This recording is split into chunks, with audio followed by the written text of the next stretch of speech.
jërë ngeen jëf mbokk yi ñu baaxoo di seetaan ci Dakar H24 à travers STV noonu la ñuy doxee di leen nuyu di nuyu mbokki àdduna di nuyu mbokki diaspora bi ak képp ku ñu baaxoo di topp ci seen émission bi di lamb tey nag ñu ñëwaat fii ci Guédiawaye seet si waat fi champion bu mag ku ne xam ko dootuñu ko présenté kenn ci réew mi muy Sa Thiès di ki nga xamante ni si muy doomu champion di frère champion doon ki nga xamante ni si def na lu ne ci làmb ñu war a waxtaan ak moom ci li jëm ci wàllu actualité làmb xew-xew yi am ci làmb ku ne gis na ni am na lu fi jot a jaar combat yu fi jot a jaar waaye ku ne gis na ni tamit am na combat yu waroon a ñëw combat yu avorté am na fi yeneen ak yeneen ak moom tamit fu mu nekk ba tax sénégalais yi dégguñu ko gisuñu ko boobaak léegi ñu bàyyi ko rek mu nuyoo ak mbokki àddina mbokki diaspora bi ñu dugg ci waxtaan wi Sa Thiès ñu ngi lay nuyu di la ziar bu baax a baax mbër. waaw Moussa maa ngi lay fay di nuyu STV aussi di nuyu Sénégal monde entier ji jiite ci kàddu bi ñu génn àdduna ñëpp yàlla na yàlla yërëm leen xaar leen naa jëne ñu tëdd hôpital si yàlla yëkkati leen ñi caa fiti ginnaaw yàlla ñu caa fiti kanam di ñaan yàlla Sénégal yàlla na fi jàmm yàgg di nuyu aussi monde entier ñëpp ak diaspora bi waaw. jërëjëf mbër am na solo Sénégal yàlla na fi jàmm yàgg amin saa su ne ku ne xam na ni moom noonu lay ubbee Sa Thiès gars yi ne dégguñu la gisuñu la am na quelques interviews yu gars yi jot a gis si internet bi mais lan moo tax lan moo waral làqatu bi kenn du la dégg kenn du la gis nga génn lan moo waral loolu. non man d'abord déjà maa ngi suma entraînement ak sumay employés ñi nga xamante ni ñoo am combat ci école de Balla Gaye bi aussi ci ñoom laa gën a focus ci ñoom laa gën a tal moo dëgg yàlla parce que ñoom ñu ngi préparé seen i combat te ñooy ànd aussi ci liggéey bi aussi mënoo tal loolu di tal leneen waaw parce que tamit suñu barab bi ñu nekk di liggéey moom soxlawul fësal sa bopp chaque jour mais soxla na nga dem liggéey làkkatu parce que tamit liggéey bi rek ëllëg moom la ñu gis ci yow te moom la ñu xaar ci yow. ñu gis ku ci mel ni Fils de Balla am na combat Thiatou Daouda Fall ak sa boy yi sa poulain yëpp ay ñoom Youssou ngay ànd ak ñoom saa su ne ndax dañ leen di gis fajar ngeen nekk si duni ngoon ngeen nekk ci salle bi ban satisfaction ngay am ci ànd bi ngay ànd ak ñoom.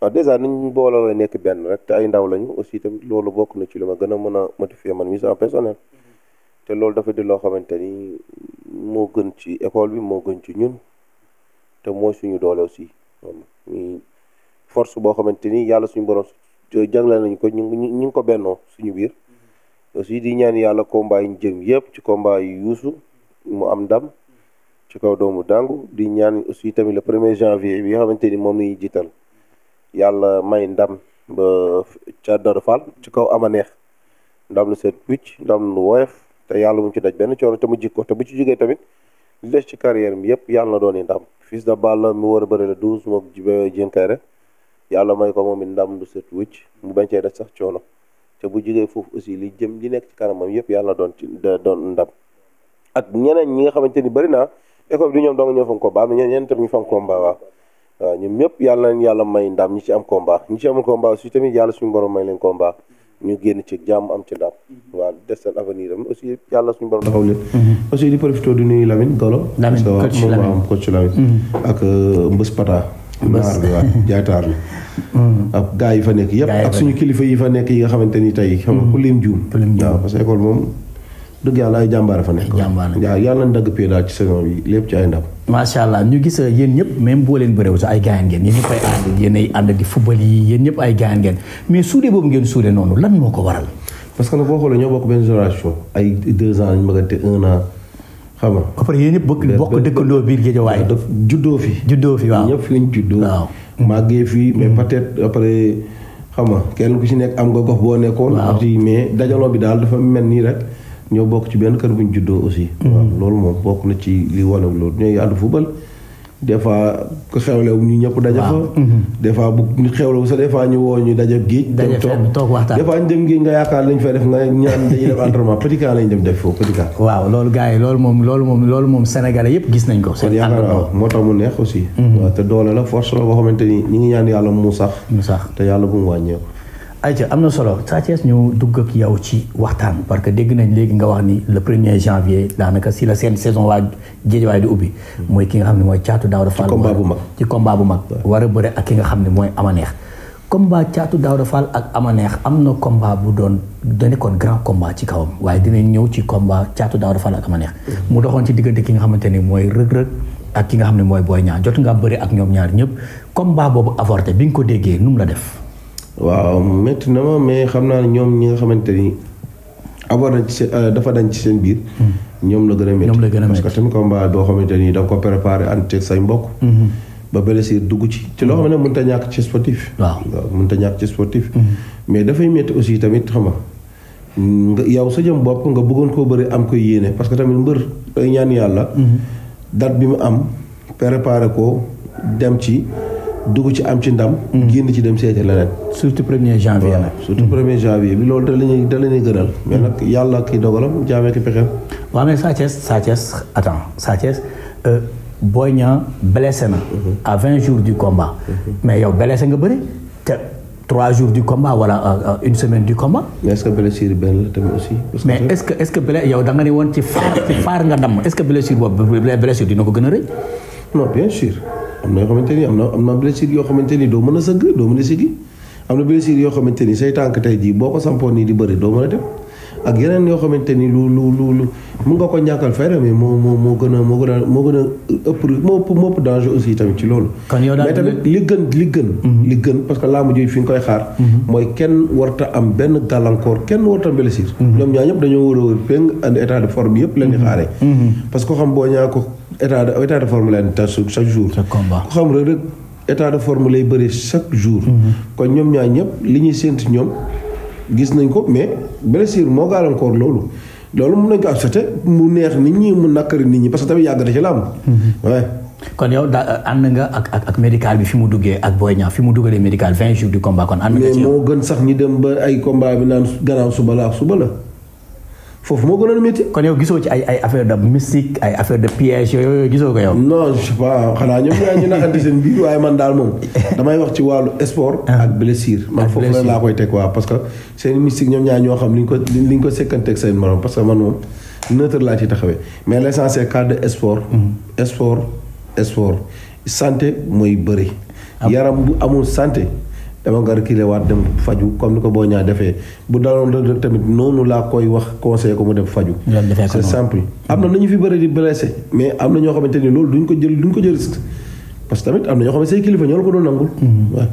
mais yow bëri nga ak ñoom ñaar ñëpp tamit yaa gisoo ci kenn ci ñoom ñaar nekk na mbër boo xamante ni si maanaam mbëru day feemu c'est-à-dire que day jéem a teg piège wala parce que ci biir wax dégg nañ ñu ne.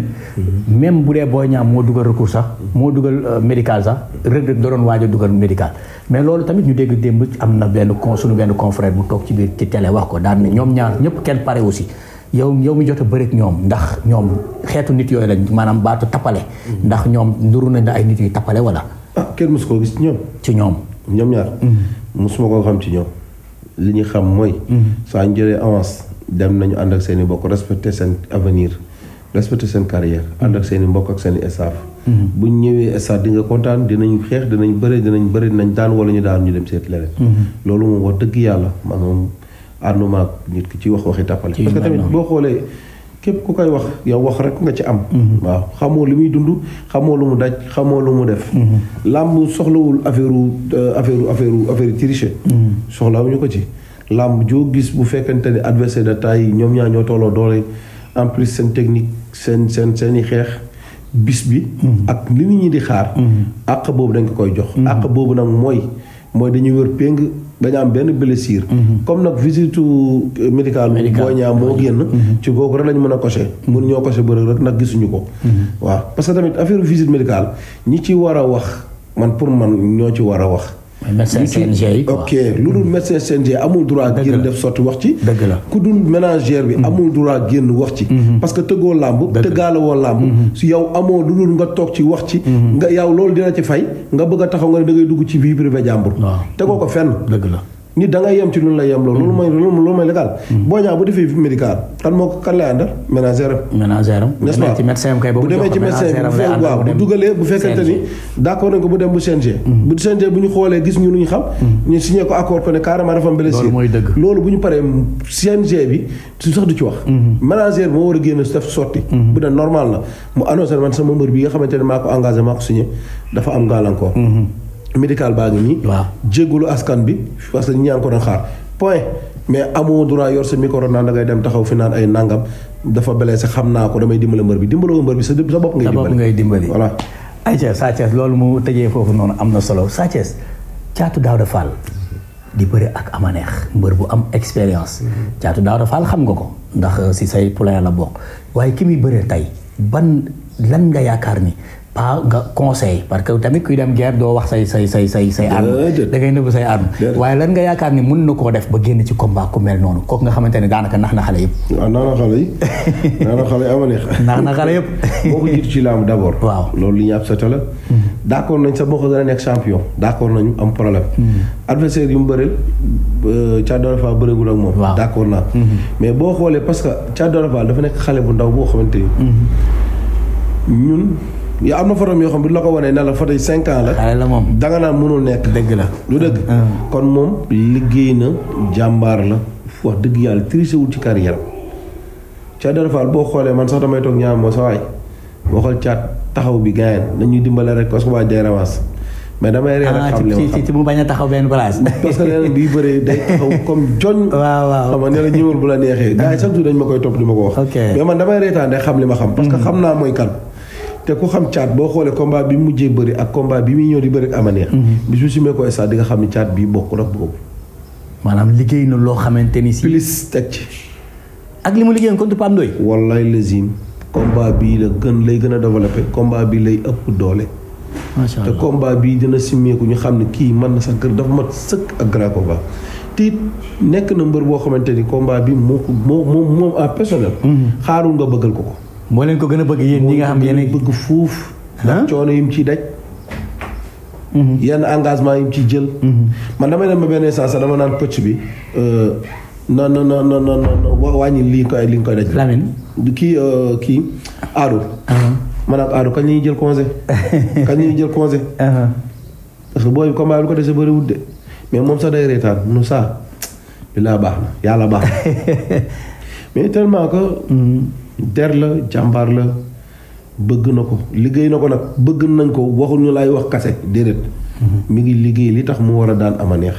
te yàlla seede laa di laa doy seede man gëm naa ne incha allah rabbi dina am ndam. te yàlla moom ndam nag yàlla ko yàlla jox ci barke Seydina Mohamed. mais daal mbër bu naqaree bëri lay bëreel. mi Amaneex du taxaw loxo yu jot na mun na rappel te bii rappel da ci boole mbëkk. waaw ñun nag yàlla nañu rappelé am réer yàlla na réer lépp.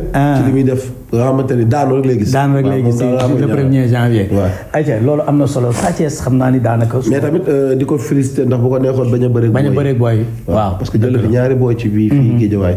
loolu moom maa ngi ko ci remercier bu baax a baax. waaye yàlla nga daanu aussi tamit.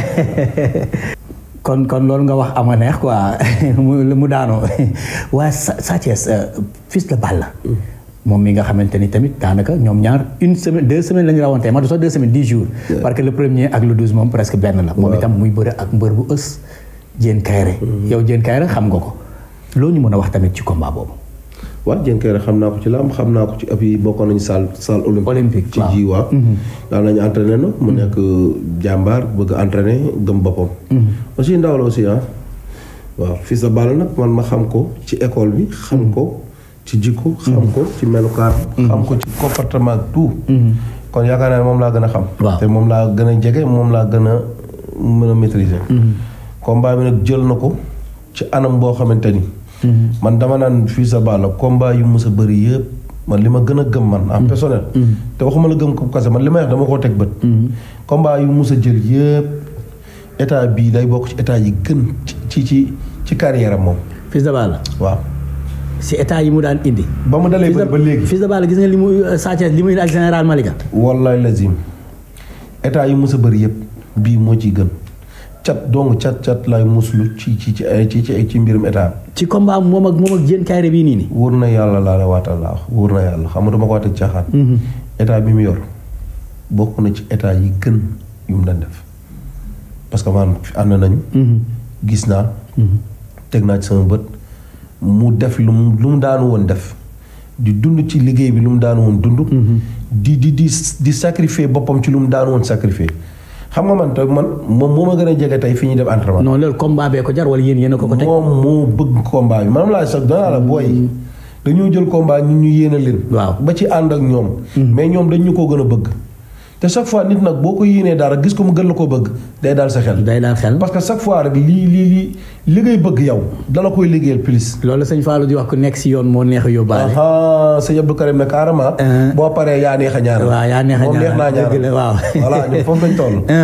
moo tax ma ne man cat rek laa koy tiital. mais lu weesu cat wallaay du doole du sañ-sañ du bëri bi du dara. ak entraînement bu jaar yoon dafay bëri benn combat boo xam ne revanche la parce que Youssou ak Fils de Balla.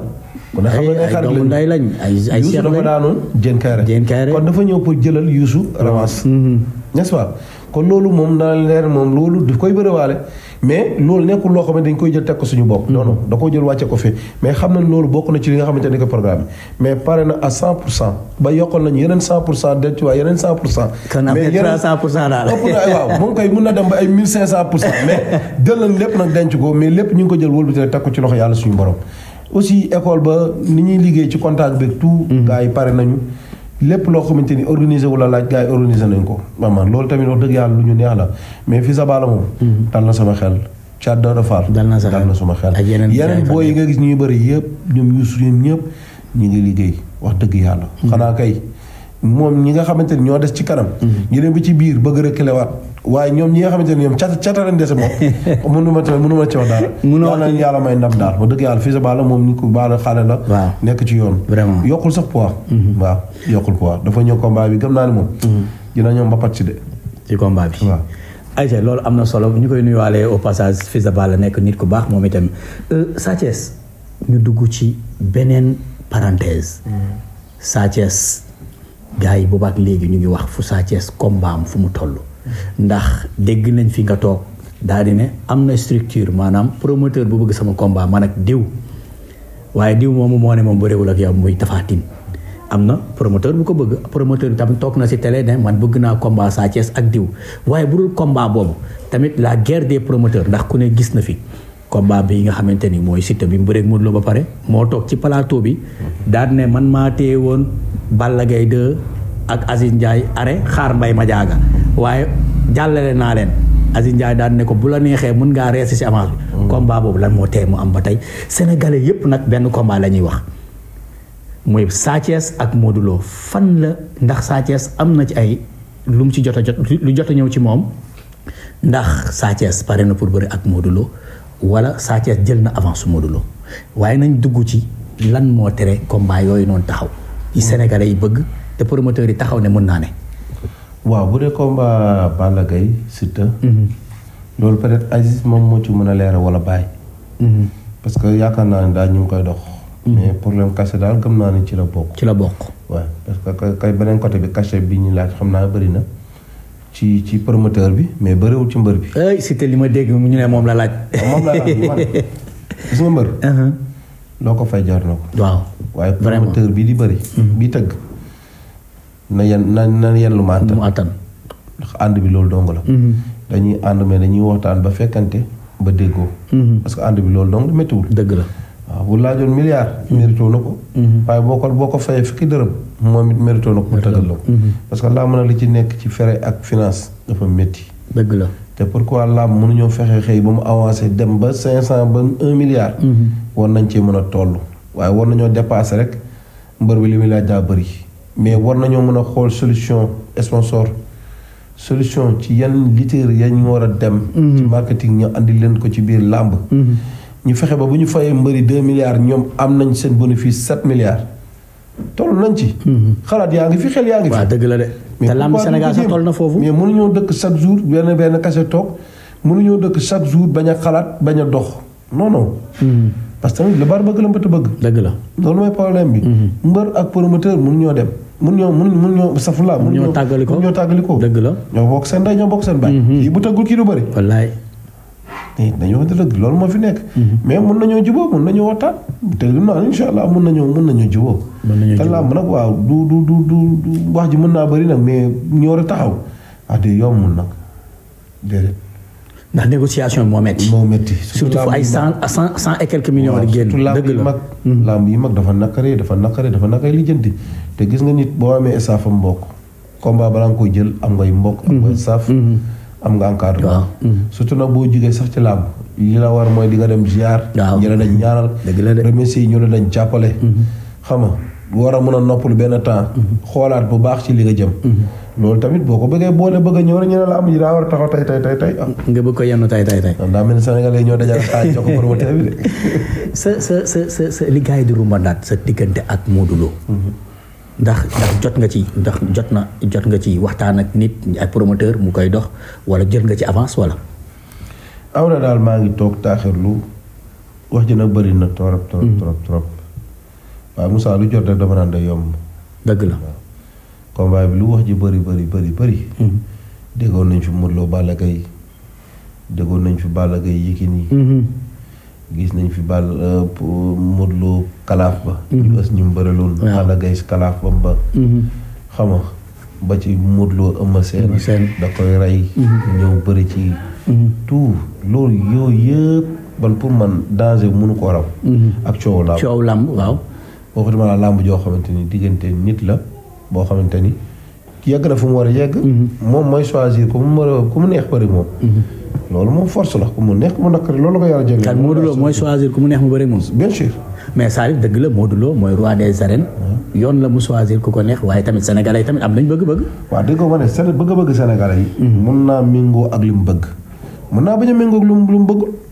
parce que tamit yow nit ñi mën na laa bëggal loo xamante ni yow lii du la arrangé mais da ngay xool la arrangé te ci combat bi mu jógee nii moom wax na ko. mais si combat ak Modou Lo yow arrangé na la dama su Modou Lo waxuma la man mais bu tànnoon keneen kooku sant loolu moo fi nekk parce que li mu yor li ñëpp bëgg moom moo ëpp adversaire ci àdduna. dëgg la. moom ay noonam ñoo ko gën a sonal. ay soppam sa bëgg nañoo nangu ci li mu yor. ci ay moromu bërëm. waaw mais kon li mu yor mooy valeur bi. li mu yor mooy valeur làmb nañu wax ci dëgg loolu moo fi nekk. kon moom choix am la mais tamit dafa am saa dafa may kilifaam dafa jóge ci làmb ji daa métti.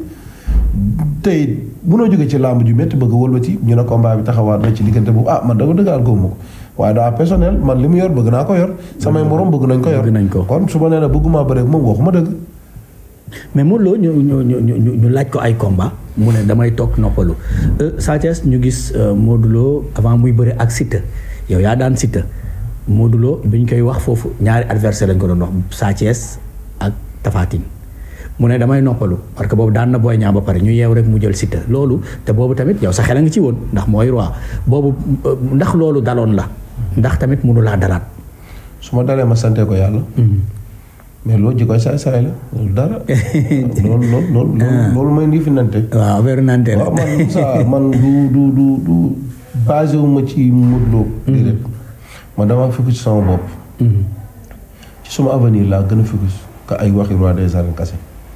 roi neex na rêve la boo xamante ni bëgg nañ ko bëri bëgg nañ ko am. ak kulli mbër. waaye tamit dafa am leneen loo xamante ni bu la ko yàlla cëralee dafa di li gën ci yow. dëgg la man loolu moom dafa bokk suma vie moo mën a absaté te loolu moom lépp lu may engagé di ci dugg man yàlla doon la gën ci man moom lay ñaan. waaw mais xëy na askan bi bëgg nañ ko. bëgg nañ ko waaw point final loolu laa d'accord naa ko. ayca daanaka Sa Thiès li ñu jagleeloon ci wàllu waxtu bi moom mu ngi ñuy bëgg a xoj waaye ku ne xam na sa diggante ak ki nga xamante ni si mooy Birima bi ci benn baat bi moom fu mu ne. Jackson gars yi Jackson sa waay la. Jackson mbër waaw Jackson. waaw mu ngi ci de moom ba xool sax mi ngi entraîné. mi ngi entraîné waaw ndax. xëy na làmb la amagul rek. la combat la amagul moog Sa Thiès daal du ñu génn ñoom lañ tuddee gars yi si ruq bi. kii waa ji si ruq bi kee Birima bi ci benn baat. Jackson moom ma dëgg yàlla mbër la boo xamante ni moom Cheikh Modou Lo laa koy tuddee wala ko Sénégal yi tuddee. mais Sa Thiès Cheikh Modou Lo. mais yàlla ko yàlla may combat aussi tamit. ci bu bëree parce que tamit avenir la te soutien de famille aussi tamit. loolu moom dañ ko ci jàppale aussi ñi ko war a tëggal ñu tëggal ko. at jox adversaire bi nga xamante ni war na mën a bëre ak moom. ok Sa Thiès waxtu bi jot nañu waaye gars yi nee nañ Sa Thiès fi ñu toll nii waxatul dara de réew mi nee nañ Sa Thiès moom mu jël combat 100 millions mu bañ koo jël la yamale fi ñu toll nii. yamal am na xaalis de. yemale waaw bàyyi loo xam ne. Sëwru. ñu sax xam nañ li nga. Sëwru gars yi nee nañ Sa Thiès mu jël waa xam nañ li ngay wax nii du waxi sénégalais sa wax la. ne en Sëwru la xaalis. Sëwru. waaw Sa Thiès gars. am ak ñàkk dindi lu wax am ak ñàkk. waaw man jël naa. waaw yor ma dërëm man damay sant yàlla rek mais yow dëgg yàlla. maa ngi sutur lu Sa Thiès am na lu ñëw ci sunu xel balaa ñëw tëj sunu émission. mooy ñi nga xamante ne dañoo mel ni man yor sa benn chaîne rek toog di wax ci làmb di wax ci làmb di wax ci làmb. des fois sax nga dégg mbër yu naan diw daf may jaxaseeg sama sénégalais yi wala diw mbër nekk diw boo ñëwee sama koñ dinañ jote wala nangam ak nangam ndax waxkat yooyu noonu ci làmb du ñu am benn déstabilisation bu ñuy def mbër. comme dégg nañ fi ñu ne combat Modou Lo ak Balla Gaye taxaw na te Modou Lo ak Balla Gaye taxawul te Sa Thiès ak Modou Lo la sénégalais yi di bëgg loolu tamit day déstabiliser mbër ndax amul lu mu lay def. non côté boobu du ma ci tontu parce que man lépp loo xamante ni dafay jëm ci sama affaire vie. parce que vie boobu du Sa Thiès Salif la. Salif la waaw. Sa Thiès làmb ji la Sa Thiès mooy bëri. waaw dëgg la. gis nga Moussa mën ngaa jàng te communication bi mënoo. doo ko mën dëgg la. mën ngaa bañ a jàng te nga mën communication bi parce que lépp xel la. xel la wallaahi. mais dafa am ñoo xam ne dañoo ñëwee pour cadre de liggéey professionnel am ñoo xam ne dañoo ñëw pour cadre de liggéey affaire ji koy seytaane. ñii ruube rek ak ñu nekk. te am na ñoo xamante ne dañuy wax dëgg ñi la ñuy mere te li ñuy wax dëgg la. man am na ñoo xamante ne ci benn côté dama naan nañ fexe roy ci côté buzz parce que dafa ñëw liggéey ak professionnel. vraiment ñëw bàyyi leen fii. wax dëgg yàlla ñëw jël leneen. kon am na yoo xamante ni nit ku nekk rek war ngaa xoolaat bu baax ci sa qualité li ngay wax ak li ngay doxalee. làmb moom yaatu na loolu wërsëg ku ne xañ na ci képp ku am sa site mu jaar yoon billaahi wallaahi wa taala yaa ci gën a réussir kañ ñi ngay wax. man foofu laa ko teg. foofu nga ko teg. wax nag yomb na. te ñëpp yemuñu. waaw ndax gisoon nañu fi Xadi Fay. seytaanu bon foofu. ayca mbokki internet yi seetaan Dakar H24 ak chaîne bi nga xam ne mooy STV loolu lañ leen indiloon tey ci fii ci entretien ki nga xamante ni mooy Sa Thiès Sa Thiès lan ngay tàggatoo. waaw Kéba King Optima. King Optic. sa borom weer yi. maa ngi koy sant bu baax a baax a baax. di leen waxaat encore une fois képp koo xamante ni.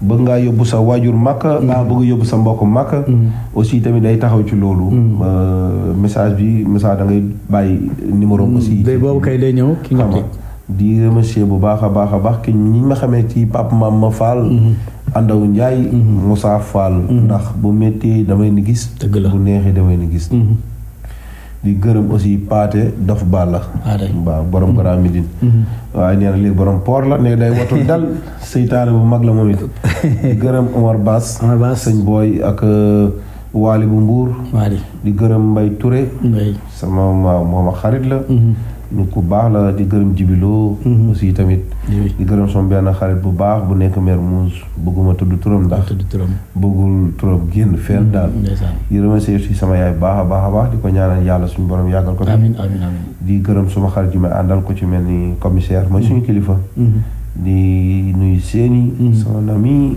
kama Badara Karfat Simel xama Assane Bass aussi woyu bi maa koy ak golf gi ñëpp tund bi xam nga peleñaa yëpp tamit El Hadj Faye Papi Pata moom gis nga daal États-Unis am fa doom bi yoon nag benn tur la ko tuddee nee na benn kase dafay amoon doom tuddee fi ñaari tur Papi dinaa ñëw ak moom waaw tudd naan ay Mohamed beneen bu vieux loolu àndul Mohamed kenn ko rax Papi dóor kat la waaye bi yoon nag si tubaab la dóor nee na loolu dee ma jaaxal xam nga di gërëm bu baax a baax suma famille maral teg ko ci ñi ci des ñëpp su ma nee maral yóbbu naa ñëpp mi Ibrahima Ablaye xam nga ba ci sama ñaari rakk yi xam ne ñooy doom bàjjal lañu Idi ak Alaaji ak tooy tooy maa ngi koy sant ba imital moom sama mag la mais sama rakk la aussi ñoom ami xam nga Fat Sakho ñoom ñëpp ñi ma Sadio di nuyu suma kii jarbaati aussi ñëpp maa ngi leen di sant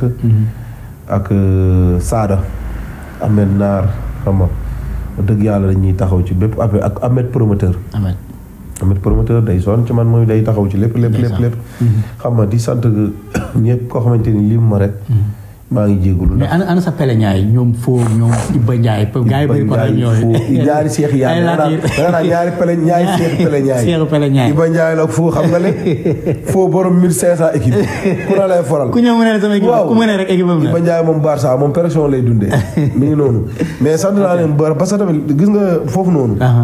dafa am benn leçon ma fay tiré parce que. koñ boobu laa gis.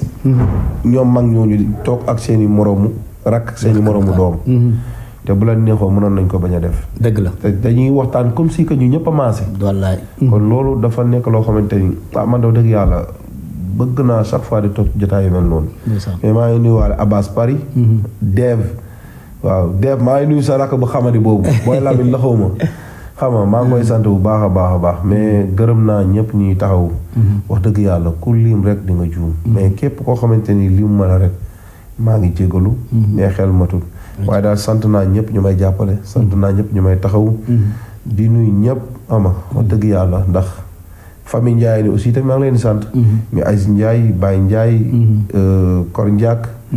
waaw Kor Ndiak moom. Kor Ndiak maa ngi koy sant bu baax a baax a baax a baax parce que. dëgg yàlla daf may jàppale. ndeysaan te pat ak moom. te kenn du xam. ndeysaan maa ngi koy sant bu baax a baax a baax ak Masata seen kilifa. famille Bayero bi yëpp maa leen di sant. di leen ñaanal seen i waajur yàlla na ko yàlla yërëm xaare ko àjjana mook son papa ji nga xamante ni moom mu jur. amiin yaa rabbi Yelaaj Mamadou Sakho. maa ngi koy ñaanal yàlla na ko yàlla yërëm xaare ko àjjana. ak xaare ko mboolem jullit. di ñaanalaale sama xarit Abdou Ly. yàlla na ko yàlla yërëm di nuyu yaayam.